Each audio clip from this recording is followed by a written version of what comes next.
نمک در کام ها شیرین تر از شهد و شکر گردد جیگرها خون شود تا یک پسر مثل پدر گردد جیگرها خون شود تا یک پسر مثل پدر گردد سفیدوی بلند یک نو دو صد برگی تر دارد پسر در کوه عشق افتد چه پروایی پدر دارد پسر در کوه عشق افتد چه پروایی پدر دارد اگر فرزندی قابل باشد از حالش خبر گیرد کجا فرزند ناقابل گریبانی پدر گیرد کجا فرزند ناقابل گریبانی پدر گیرد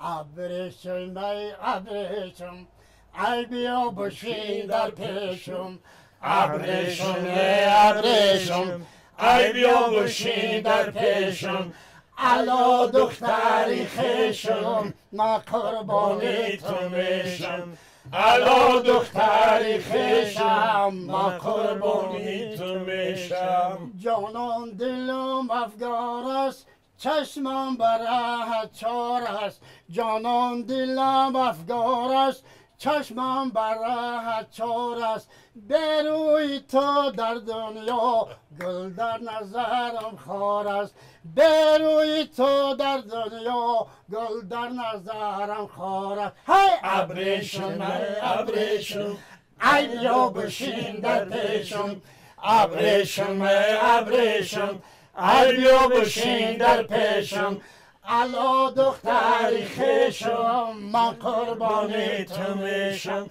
الا دختری خیشم من قربانی تو میشم جانان ره دور است عاشق تو رنجور است جانان ره دور است عاشق تو رنجور است عشق من و آن دلبر افسانه مشهور است عشق من و آن دلبر افسانه مشهور است ابریشم ابریشم ای بیا بشین در پیشم ابریشم ابریشم ای بیا بشین در پیشم الا دختری خیشم من قربانی تو میشم الا دختری خیشم من قربانی تو میشم. درود دوستانی عزیز، ادبیات شفاهی ما در گنجور خود گنجینه های بی‌بها دارد، خاصتا فلسفه و لطف و مطایبه که در همین ادبیات شفاهی ما هست، در همین فولکلوری ما هست، واقعا نظیرش در دنیا نیست. و فولکلوری منطقه رشت باشد یکی از فولکلورهای بسیار معروف است که در تمام کشور شناخته است، تمام مردم کشور اون را میدانند و خاصه برای پهن کردن همین فولکلور هنرمندان این منطقه سهمی خیلی زیاد داشتند، هنرمندانی که در کشور شناخته هستند. ولی باز هم در گنجور این منطقه گنجینه های بی‌بهای دیگری هست که باید آنها را بازگشایی کرد، پیشنهاد کرد و برای مردم آن غذای معنوی را داد. دوستان عزیز درود، برنامه گنجور است و من در حلقه پیرمردان واقعا هم نورانی و زیبای ناحیه رشت حضور دارم و واقعا افتخاری بزرگ است که امروز هم صحبت با ایشان میشوم و اطراف فولکلور این منطقه صحبت خواهیم کرد، خاصتا تاثیر روبایات‌های خلقی با سرودهای خلقی که بر علا دیده می شود و اونقدر شیرین و گوشنواز و زیبا هستند که کس از شنیدنش واقعا لذت میبرد و نمونه آن را ما در آغاز برنامه دیدیم که پیشنهادی ما و شما کردن این هنرمندان مردمی که خاصتا هیچ مکتب موسیقی را نگذاشتند ولی همین هنر، فرهنگ و ادبیات شفاهی در وجودشان، در قلبشان، در روحشان نهفته است، در رگ‌هایشان جریان است و امروز اطراف این صحبت خواهیم کرد. برای من بگوید که چقدر تاثیرگذار است همین رباعیات‌های خلقی، سرودهای خلقی به موسیقی این منطقه؟ بسیار یک پهلوی مهمی صنعت آوازخوانی و رباعی سرایی و قصه خوانی مردم را بار دیگر که قریب از یاد رفته ایستاده است، شما این را از نو احیا کرده ایستاده است و به یاد جوانان آورده است. شاید این وسیله شوق و رغبت نسل آینده گردد که این ادامه دهند کار این موی سفید را. من متاسفانه میبینم که حاضر در میان اینها جوان نشسته نیست، چون که الکی من شاید این وای شرطی من نباشد، به هر حساب اینجا جوان ها الکی کندن از همین چیز قریب. این وسیله می شود که ادامه می‌یابد. در حقیقت ادبیات شفاهی مردمی قراتگین با حافظان خلقی که از این منطقه بسیار هم آوازه دارند و در طول وقتی زیاد به این مردم خدمت کردم، به همدیگر بسیار تماما علاقمند است. مخصوصا سرودن قصه ها و رباعیات خلقی در اجرای حافظان خلقی گویا که هر دو یک مادر دوگانیک تولد کرده است و با فکر من رباعیات های خلقی که از طرف زنها ایجاد شده است بسیار یک سمیت خاصی دارد.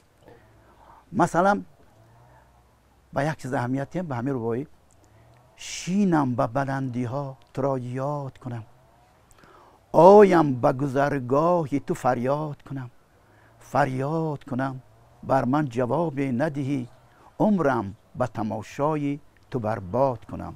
یا دیگر چیز را میگیریم وقتی که انسان قیمتترین بی‌بهاترین کسی خود مادر را از دست میدهد و شاید که همین ساختهک و بافتهک مردمی رشتان همون مادر رو یک لحظه در پیش چشم در ذهن زنده کند.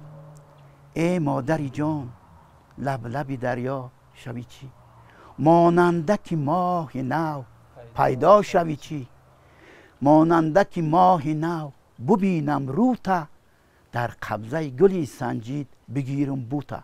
تصور کن چقدر معجز و کمتر مثلا ببینید که طبیعی است که در بعضی از رباعی های خلقی کمتر وزن و قافیت دیده نمیشد، ولی اونقدر فلسفه و مضمون ها شاعرانه در آن نهفته است که کس به حیرت میافتاد که چگونه این مضمون ها، این گونه حرف های شاعرانه را آنها پیدا کردند. درست است و من گمان میکنم که همین اشعار شفاهی مردم با شعر والای شاعران معاصر گذشته ما تأثیری بی‌واسطه بسیار هم قوی داشته است. بیایید یک چند یادآور میشیم از مولانا. دیدم نگار خود را میگشت گرد خانه، برداشته رباب میزد یکی ترانه. تصور کنید گویا که دیروز در همین سرزمین سروده شده است با آن زبان زنده که مثل آبهای سرد ناب این وادی که روان است، اینقدر روان است این چیز. فولکلور یا که ادبیات شفاهی ادبیاتی واقعی ما را بسیار غنی میکند، از آن بسیار منبع میگیرد ادبیات. ما این رو در بی‌واسطه در یادداشت‌های استاد عینی بسیار زور احساس میکنیم. چقدر رباعیت‌های زیبا است. حتی چیزهایی هستند که یک خوندن به یاد کس جاودانی میموند. درسی بالا برای بالای کرسی، این چیز مالی صرف خلقی است و من در آنجا استاد قریب یک زیاده از 40 فیصدی همون در ترکیب همون گفتهای خود از همین عباره های ریخته و پخته مثال و ضرب المثل های خلقی استفاده میبرد. شخصا من یک خدا بیامرزد آن کس را علی شیر محمدی بسیار هم شاعری زور بودن، هم شاعری قوی بودن و هم ادبیات شناسی ماهر بودن. وقتی که من شعرهای شاگردانه خود را میسرودم، یک پیشگفتاری که دارن، یک شعری که از من استفاده میشود میگوید که اکای نورین شما صرف گویا که همین فولکلور سرود، اگر که نام تا ته نمی نوشتیم میگفتن که همین مال خلق است. مثلا من در سوگ مادرم یک چیز نوشته بودم: پایکالین خونی دلم شهاوه، پایکالینیم خشاوه، جوستم مادرم رو از بلگی تا بداوه، ای وای مادرم نیست خورشیدی خاورم نیست، خستوتی نیمه پخته حولی نیمه رفته، از مادرم کی گوید آن قصه نگفته. این خیر همین مطلب قدی دراز می رود، اکنون ماهیتش که پس معلوم می شود که در شعر ما شاعرها هم همین چیز به واسطه همین شیوه و گفتار فولکلور به سمیتش وارد شده. واقعا. و بعد همین رباعیات های خلقی یک آهنگ خاصی داره، در خودش یک آهنگ خاصی دارد. فکر میکنم که مردم وقتی که همین گونه رباعی ها رو ایجاد میکنن حتما که با آهنگش این رو ایجاد میکنن، حالا که آهنگش از ذهن آنها پیدا میشد و همین گونه این تاثیر میگذارد به موسیقی خلقی و خاصتا همین ما موسیقی وادی رشت را ببینیم چقدر در آن آمیختگی های موسیقی خلقی همون گنجینه های به‌بها نفته است که از شنیدنش لذت میبریم. مثلا در همین سرودی که در آغاز برنامه اجرا کرده شد صدا داد، هیچ ساز موسیقی در آن همراه نبود ولی خیلی شیرین گوش نواز بود و همین گونه فکر میکنم فولکلور، همین گونه رباعی ها، همین گونه سرودهای مردمی خیلی زیاد هستند که متاسفانه کم کسانی امروز آنها را حفظ میدانند. مثلا یکی از شما هستید که همیشه هر وقتی که ما به صحبت شما میگویم از همون جزداری خود بسته ورقهای زیادی را بیرون میبرید و در آن همون سرودهای مردمی نوشته شده است. از کجا جمع میکنید؟ چگونه جمع میکنید؟ و چند سال حیات خود را برای جمع آوری همین گونه سرودها صرف کردید؟ من به همین برای جمع کردن همین ژانر همین فرهنگی بابیگی که از بین نرود قشلاق‌ها رفتم، هم صحبت شدم با فرزندای همون آدم‌ها، با همسین سالانشون. فرض کردم ای قشلاقی شلمک 3 نفر قصه‌خوان مشهوری بودن که ژانر قلندری را به درجه میخوانند که در تمام توی و معرکه ها دعوت میشدن در وصف وطن و در وصف مثال اینکه سرودها را همه به موسیقی به یگان وی یا در بالای اسب سوارشون میکردن، همون قطعی 3 کس بری در بر در اسبا سرودخوانده میرفتن. صدیر و زبیر گفتنی بسیار یک آوازخوان مشهور بود. ستارف عبدالقادر که اینا را من در وقت حیات بودن شما میدانستم شد. بابای فتاش محمد آموزگارم که بود این ژانر قلندری را بسیار خوب میدونستن، سرودهای بسیار میدونستن. غزل‌های و اساساً بیشتری و یا ای سعدی و حافظ بدل میخوندم. من فکر میکردم که همین در دوره جوانی همینا همین خواندن حافظ و سعدی و بدل هم در وادی قرطاقی ما خیلی هم زیاد بود. زیاد بود است. بعد در قشلاق شل ایسایف و رجب عیسی هم که بابای شیخ ناظم و شیخ شریف همدم بابای حسین، اینها را این 3 نفری که بود، این 3 نفرش هم من در وقت حیات بودن شو و در معرکه هایی که همین معرکه در سرود میخواندن من اشتراک کرده هستم و همونا را با چشم دیدم. بزم‌ها چگونه میشد؟ همون معرکه ها که در اونجا برگزار میشد سالهای قبل چگونه بود؟ چه تفاوت از مثلا بزم‌های امروزه داشت؟ همین معرکه های پیش وقت تا همین دوره های مثال اولی وقت آخر 1000 آدم اگر در همین معرکه ششتگی میشید همین حافظ بود و یا سرود میخوان از همین جا اشولا میکرد، همون هزارم در همون 100 متر دور همون مردم ششتگی میشنیدن که همین آدم چی خونده ایستاده است مردم بسیار هم با دقت گوش میکردن. یگان کس گپی زیادی نمیزد، نفس تا حتی زیاد نمیکرد، همین با دقت گوش میکردن. انا همین اشلا میکردن. باور کنید همین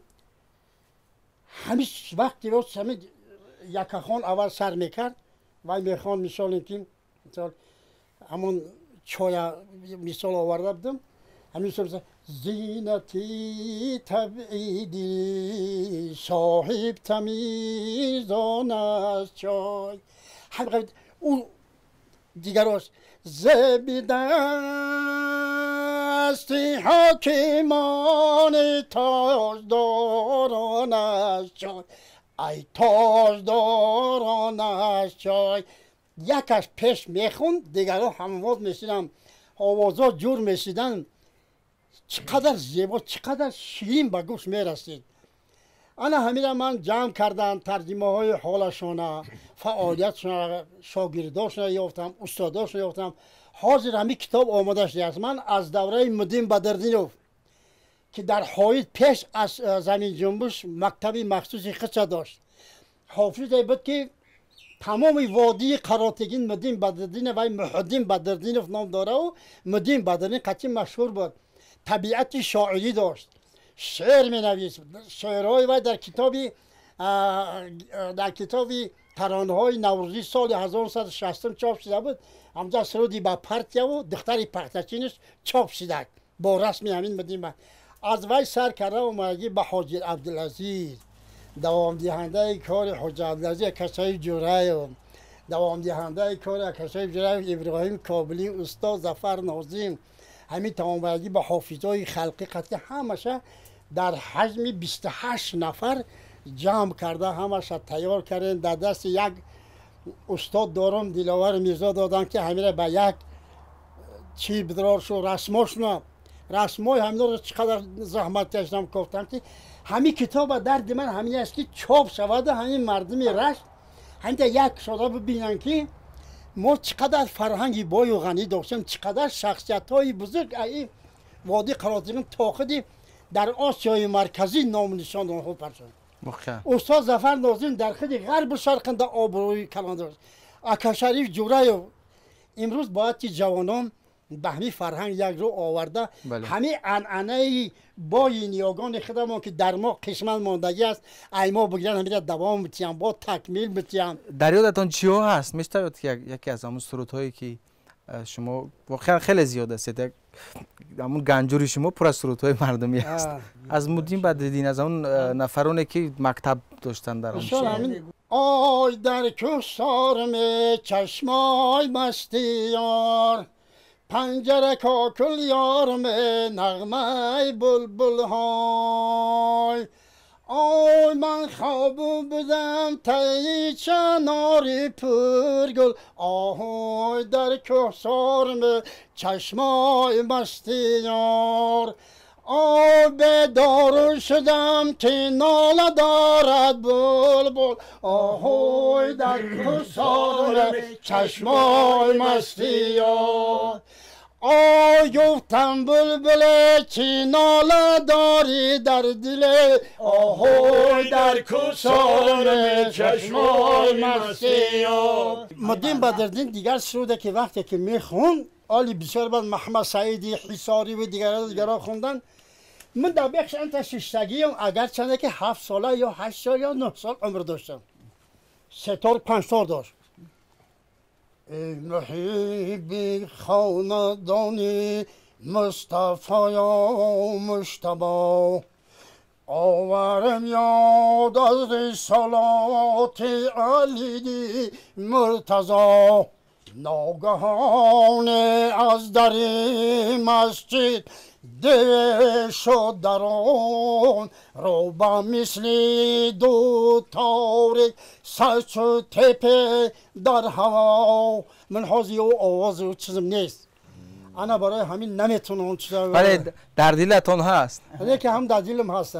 بله بله. علی خیلی میخوندن.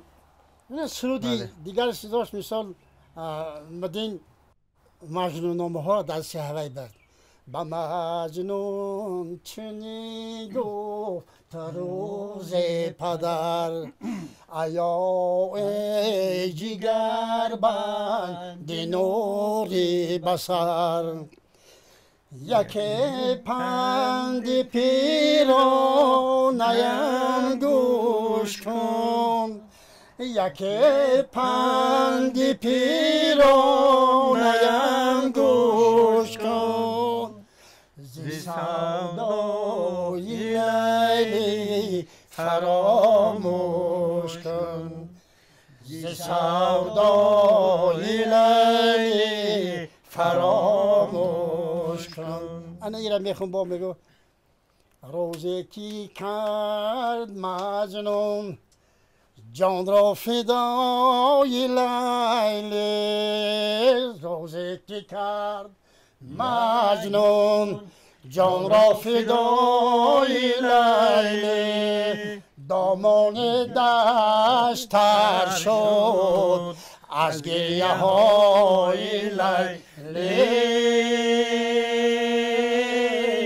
دامان دشت تر شد از گریه های لیلی مجنون به دست دارد چون لاله کاسه تر مجنون به دست دارد چون لاله کاسه تر در وادی محبت تا شد گدای لیلی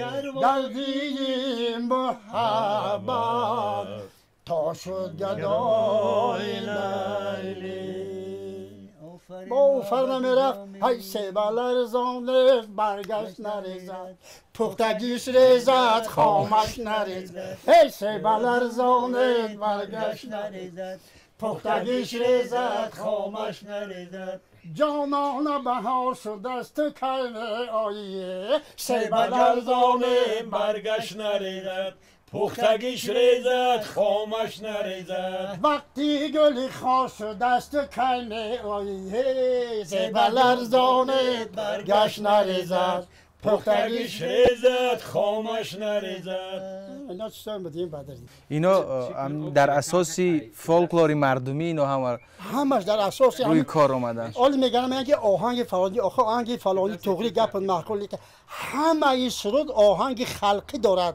خلق و یا آهنگ همون قکی شما گریته و یا یک تکمیلش داده یک تاقی نو در سرش مونده یک جامعه نو پشاندید یک نیابندش کردید شد مثال آهنگ مثال این شعری که مثال همین مردمی غرب میخوان شیرین جانم شیرین جانم شیرین جان کمانه برو صدف دندان شیرین جان شیرین جانم شیرین جانم شیرین جان کمانه برو صدف دندان شیرین جان دو تا دختر تگی دیوار میرفت یکی پیش دیگر دنبال میرفت من قربانی همون پیشنگیش میشم عقیبنگیش مثال باد میرفت شیرین جانم شیرین جانم شیرین جان کمانه برو صدف دندان شیرین جان.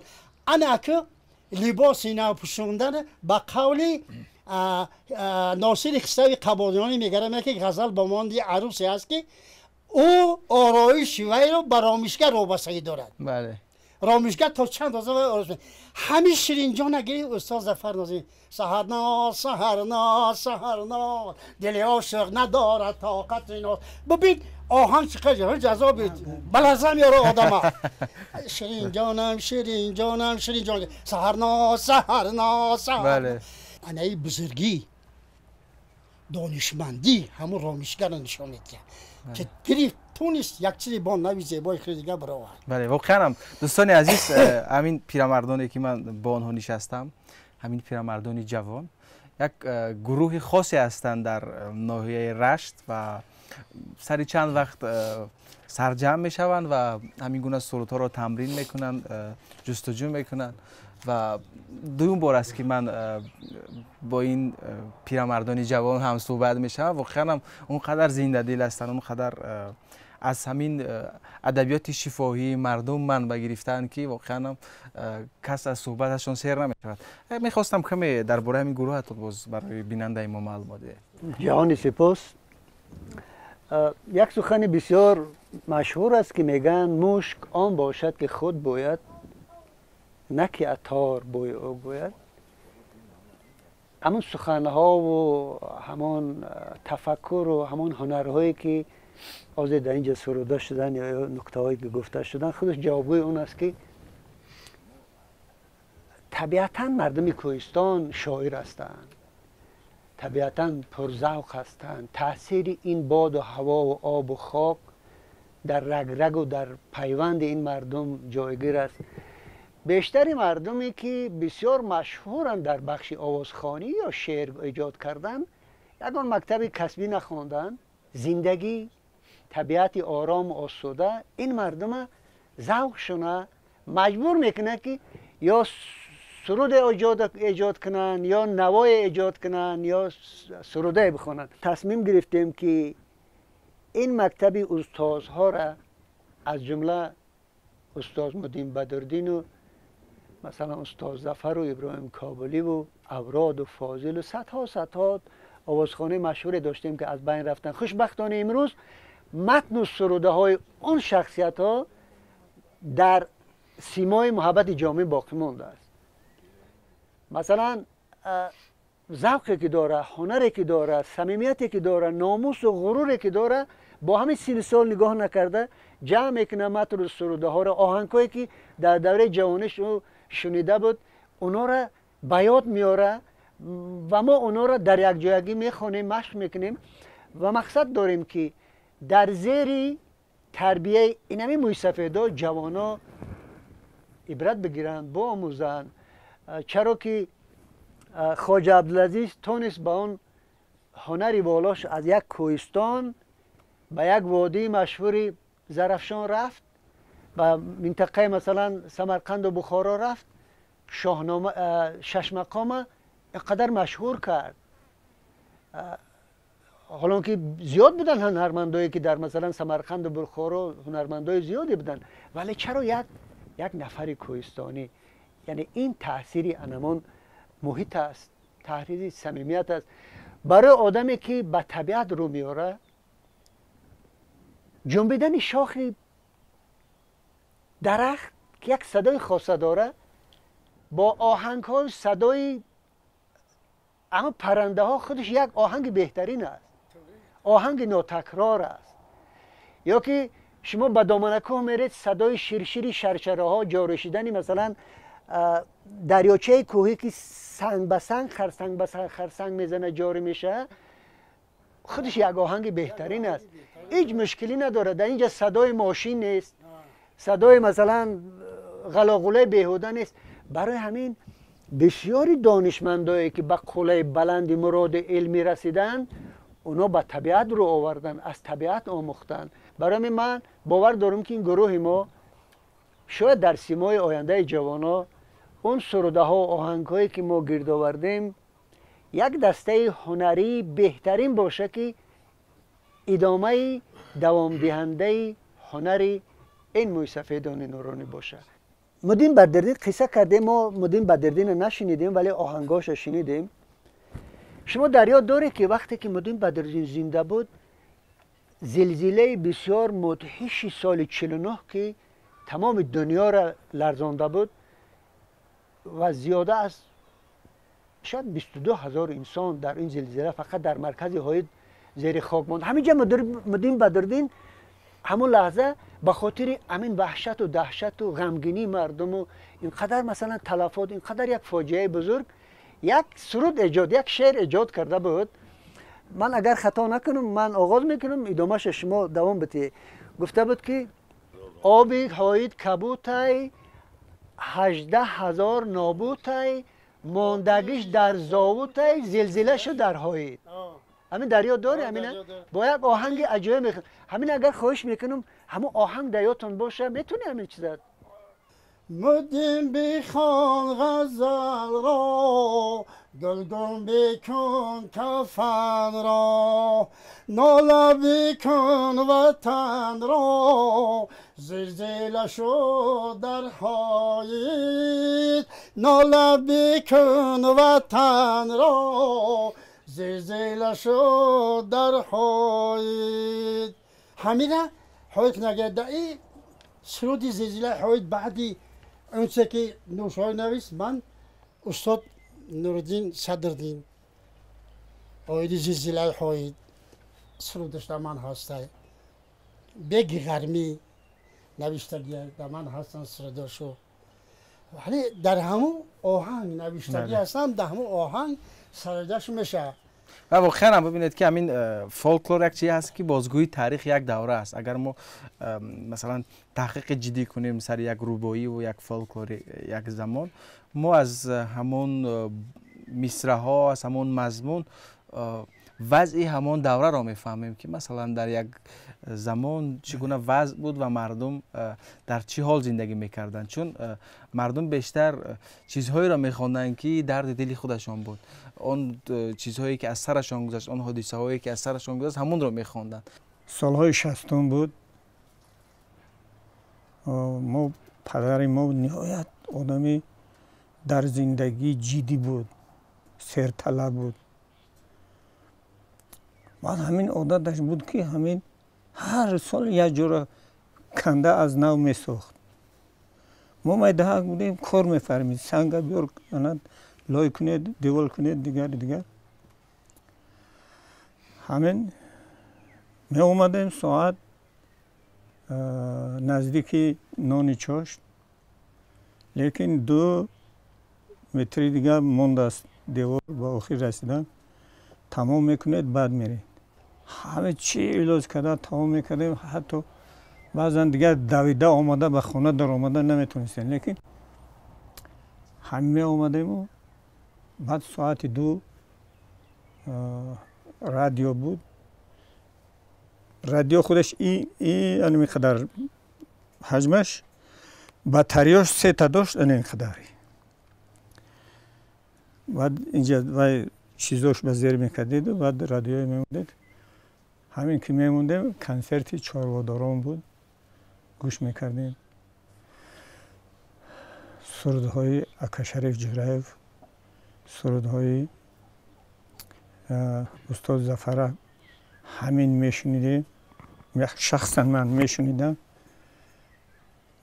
همراه آنها آوازخوانی میکردم و همون ماندگی که در همون وقتی کار سنگ میبرداشتم لای میدادم و میکردم، همون ماندگی هم نیست میشد، گشنگی هم نیست میشد. یک غذای معنوی میگرفتیم. فرض کردیم میگفت که استاد ظفر میخواند ای شوخ عهدت نشکنی تنها تو دلخواه منی، سوگن به کلک شاعران، سوگن به نام عاشقان، به تن دارم زندگی ای نازنین مهربان، ای نازنین. و همین خیلی ذوق ما با همین از همون دوره ها از 10-12 ساله بودیم پیدا شد و همین سرودهای ظفر که همین شب روز یاده از 100 تا سرود و شعر و ترانه و ها کذا دارد. همین نور من استاد ظفر خواند است و من هم آوازی کرده از یاد کردم. اگر خطا نکنم 90% همه سرودهاش که شعرهای نیاگان فولکلوری میخوندن، نیاگان میخوندن، غزل ها میخوندن، وقتهای اخیر غزل ها را نهایت میخوندن. اکنون من چی میخواهم بگویم؟ اگر استاد ظفر، من در یک برآمدش گوش کردم، پرسیدن که استاد شما کیست؟ نامبر کرد عادل فاضل، سیمالدین برهان، خب و یک قطار همین فولکلور سرایانی منطقه ما را نامور کردند و یک چیز گفتند آنها دست من نگرفتند ببرند که انا همین راه درست است. چقدر که دستم بگرفت و پا به پا برد تا شیوه راه رفتن آموخت. این خیلم نکرده باشند سرودهای آنها را گوش کردم. آنها بسیارتر ایجادیات خلق را می نواختند و می سرودند. من گوش کردم. یعنی گفتنی هستم که اگر آنها نمی بودند ممکن احتمال فکری من ظفر ناظم شدن نمی توانست. سپاس زیاد به شما. واقعا صحبت خیلی صمیمی و زیبا بود و میگویند که حتما که بیرو پندی بزرگان پندی پیران بشنم چون در زندگی به کار آید. و واقعا هم از صحبتی که امروز با شما داشتم خیلی پند زیاد گرفتم، خیلی لذت زیاد بردم و کس سیر نمی شود از این گونه صحبت ها، از این گونه سخنهای دلنشین. واقعا هر نفری که اینجا نشسته است در سینه‌اش یک گنج بی‌بهای ادبیات شفاهی مردمی ما را دارد که می‌سازد که همین گنجینه ها حفظ شوند، همین گنجینه ها پیشنهادی مردم شوند. سپاس زیاد برای یک صحبت صمیمی. آرزومند سلامتی همیشگی شما هستم و دوستان عزیز همینجا برنامه گنجور و پایان رسید و باز هم در انتهای برنامه یک ترانه دلنشین پیشنهاد شما می شود.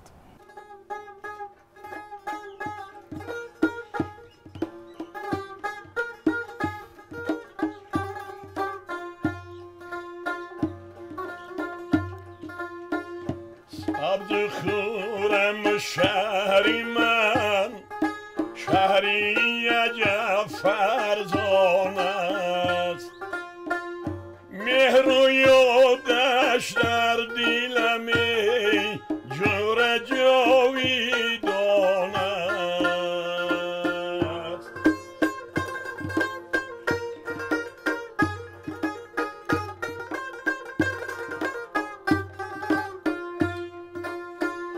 شهری من در ساحلی خود بهره دریا بود، آنچنان زیبا که گل یا در چنین افسانه است، آنچنان زیبا که گل یا در چنین افسانه است.